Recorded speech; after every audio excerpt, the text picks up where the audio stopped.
Bharatiya Janata party निर्वाचन लोकतांत्रिक पद्धति बूथ स्तर ठारू आरंभ कर केन्द्र पर्यंत चलता एपर्यंत आमर बूथ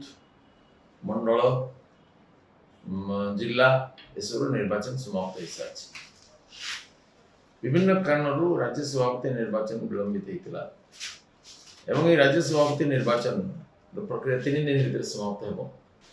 30 तारिख दिन आमर नामांकन पत्र दाखल नामांकन पत्र 11टा बेलू दाखल हम 11 रू 2टा भितर 2टा रू 3टा भितर जहाँ जहाँ आपत्ति अच्छी आम स्क्रुटिनी करूँ सब विषय जांच करूँ जांच पर चूड़ांत नॉमिनेशन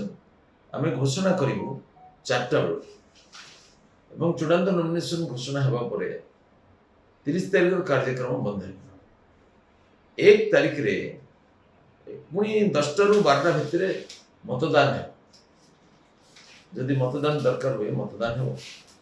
एवं मतदान पर आम 12:30 बेलू फलाफल घोषणा 30 तारिख रे आम राष्ट्रीय पर्यवेक्षक